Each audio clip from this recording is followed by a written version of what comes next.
Hello everyone, I hope you and yours are doing great in these corona days. Sitting back at home, doing online work, having more time to spend and reflect is something that corona has brought to us. I thought let's start some online workshops and get in touch with all of you around the world, and that will be a fabulous experience because we will share our thoughts. Your comments will be very, very helpful for me and really a treasure because I will be getting in touch with so many people and I will be getting so much to reflect on. For online workshops, the first topic that I thought I would start with is boosting self-confidence. The famous German writer Goethe said, "Whatever you can do or dream you can, begin it. Boldness has genius, magic, and power in it." Of course, very nice words said by a great philosopher, a great writer. What do these words tell us? They tell us about self-confidence, because a person who has confidence in him has the moral courage and the confidence to dream of doing something good, something big, and then has even more courage to start doing it, can spread that magic and genius around him. So, the thing is, we should be able to channelize our energies in a positive manner. We should be able to think positively, to dream positively, to dream of big things as well, because we have a lot of capacity. We have been blessed with a lot of capacity inside us, and all of us, each one of us, can do great things. It's only that we are able to see beyond the ordinary, dream of big things, then start doing those big things also. Take the first plunge, take the initiative, set aside the fear of the unknown, and just go for it and see that the sky is not the limit actually. Here on the slide you can see an image where there is a train and engine that's taking a train along the track, and the engine says, "I train my brain." And that's a very important thought. The engine, is the brain of the train. We can look at it that way. And the engine says, "I train my brain." It's very important that each one of us knows that we have been bestowed with qualities that if we polish, if we can utilize in a better, positive, stronger manner, we can come up as very strong people. Even Albert Einstein used only 1% of his brain. Only 1%. So human beings have been bestowed upon with a lot of qualities, a lot of energies, a lot of mental energies. And with those mental energies, if they put them into good use, they can do wonders. We have seen people doing wonders. And even then we know that only 1% of his brain was used by Einstein, who did a lot of great things. So you have to choose to be big, to be great. You have to choose to start doing good, better things, to make yourself a better person, to spend your life in a better manner. And on the train here, in the image, you can see that on the lorries is written, and on the engine is written "I", and on the lorries is written "I want to feel good. I want to feel good." So when do you feel good? You feel good when you're confident enough. You feel good when you're able to do things your way. You feel good when you know that nothing can stop you, and you are good enough to proceed with things as they come to your mind. So feeling good is really important for every one of us, because that brings self-actualization, that brings happiness, that brings joy, and that makes all of us better people, and that gives us better lives. So we are actually discussing the game that goes on between being underconfident, self-confident, and overconfident. Just imagine there's a continuum, and on the continuum, at the left hand side, you see underconfidence, in the middle, you see self-confidence, and the right hand end, you see overconfidence. If it's a seesaw, just imagine that line, that continuum that you're imagining is a seesaw. The pressure of being overconfident will raise underconfident up, and it will get down by itself. In the middle will remain self-confidence. That's so important to stabilize the two, to create an equilibrium between the two ends of being underconfident and overconfident. Self-confidence is actually feeling unstoppable because you know you have the ability, you have the guts, and you have the courage to go on with whatever you're dreaming of or you're planning to do. And you can actually put that into execution. So that is really important. Underconfident. You're underconfident. And you will be fearing what is going to come to me in future. If I start doing something this way, what will happen next? And that will take your confidence to the lowest possible limits. And you will not be able to do whatever you want to. You will be feeling scared out of your wits, as it says. And if you're feeling scared, you're unable to do anything constructive at all. So self-confidence becomes very important. On the other hand, if you're overconfident, what will you do? You will be doing things the wrong way. And when you do things the wrong way, or you start doing things in a way that you start rushing upon them, or rushing towards something, you start making mistakes. And when you start making mistakes, what happens? You put all things wrong. So being overconfident also hurts you a lot. That puts you in trouble. So the equilibrium is achieved only when you have self-confidence, not overconfidence. Or, of course, underconfidence. If I am not for myself, who will be? And if you want to be for yourself, what do you need? You need to be confident about yourself. You need to believe in yourself.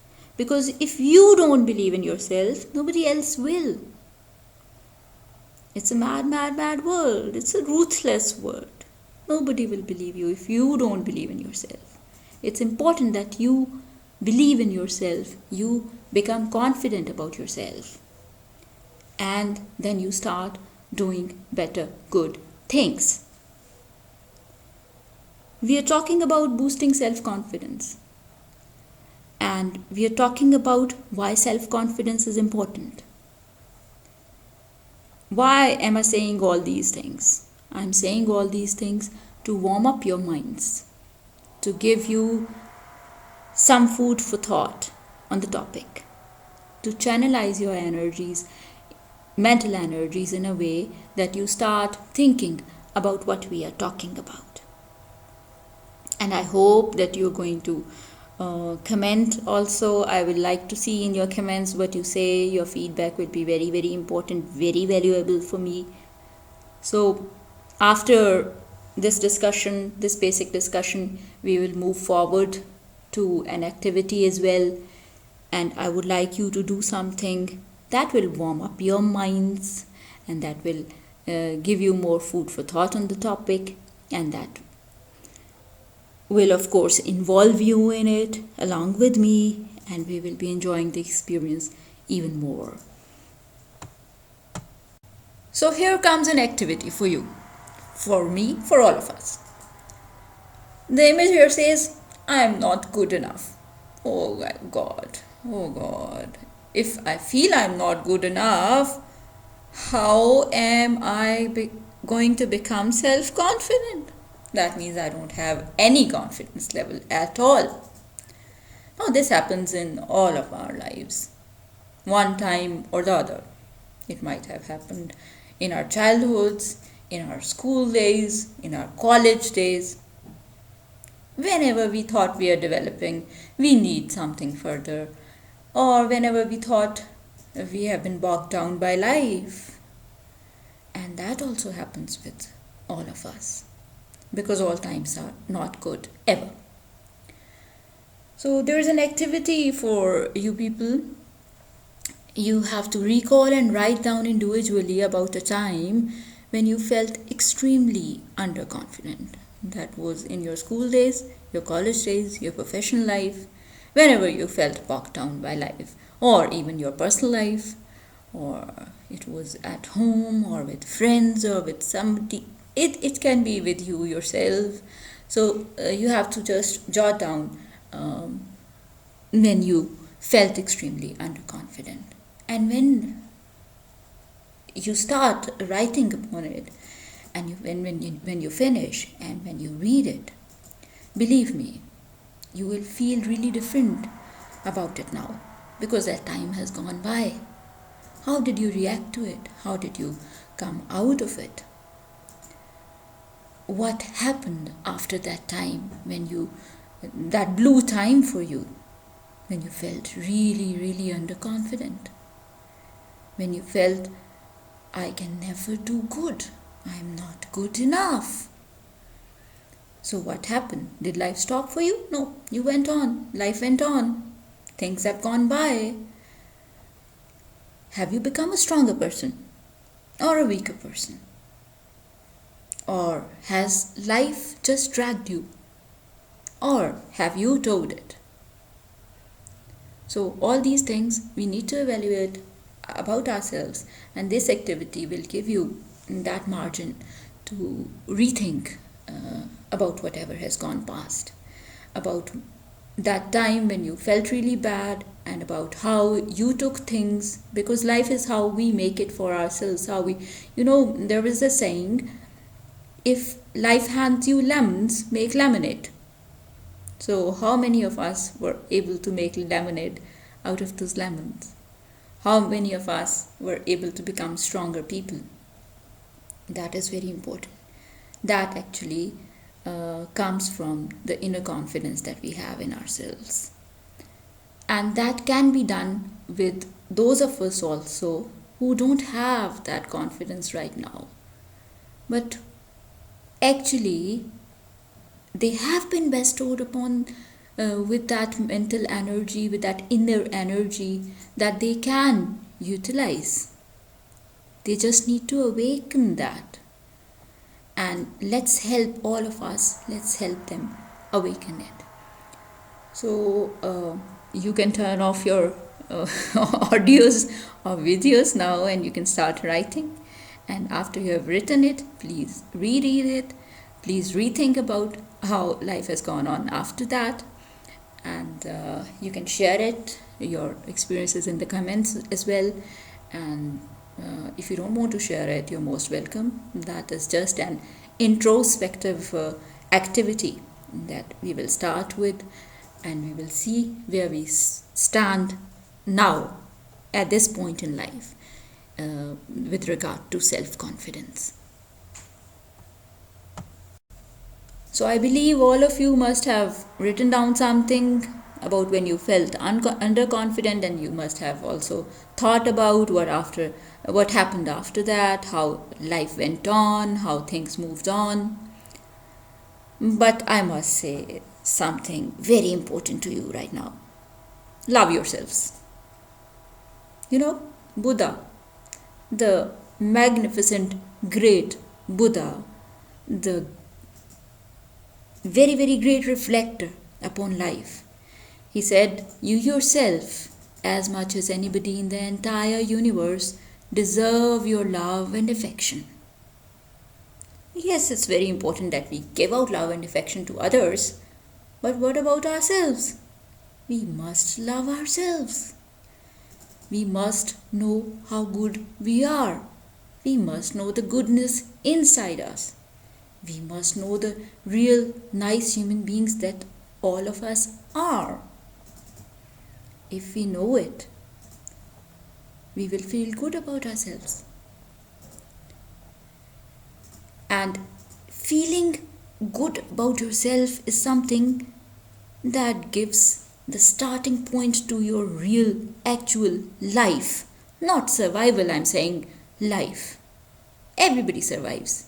We have to live our lives. And when you have to live your lives, you have to feel good about yourself. There is where you start actually spending your life your way. And you become a very healthy person emotionally.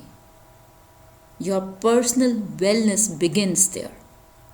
Your personal wellness begins when you start feeling good about yourself. Your life begins when you achieve that personal wellness. And that total wellness when you achieve it. What is that total wellness? It is your emotional wellness, plus your environmental wellness, plus your financial wellness, plus your mental wellness, plus your physical wellness, plus your spiritual wellness, plus your intellectual wellness, plus your social wellness, plus your occupational wellness. All these things, so many things summed up on this slide, tell you how you become a really emotionally healthy person, a really intellectually healthy person. How do you foster your good relationships with others? When you are emotionally, you achieve emotional wellness. The environment that's around you, that people that you interact with, nature that you interact with, they all have to be kind towards you. They all have to be good. They all have to be well. They all have to have that level of wellness so that you really feel good about yourself, so that you really feel good about living in those circumstances and environment. Then your financial wellness and your occupational wellness, they are also very important because they give you self-actualization. When you're financially able to afford your life in a proper way, and by a proper way, when I'm saying a proper way, I don't mean that I would sit in a limousine and go around Europe. No. That I just mean that I can afford a conveyance probably, or if I'm satisfied with it, I can just afford to use a tram. So your satisfaction level is actually very important. You just have to be satisfied with your life. You have to be contented with it. And that will create an equilibrium between your occupational and financial wellness. That will lead to your mental wellness and your physical wellness. If you're psychologically strong and well, you will be physically strong as well.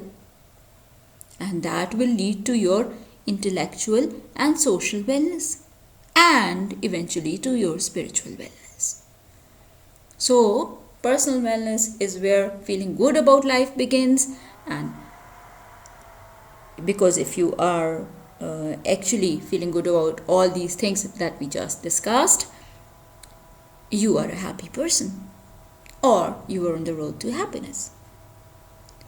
So your activity, your brainstorming about the topic starts here, and I would like you to like and share this video if you really liked it, and I would like you to subscribe also, so that the next part of this boosting self-confidence workshop comes in, you're the first one to receive it. And this was the first part. Soon I will be uploading the second part for you people, so please do subscribe as well. Thank you.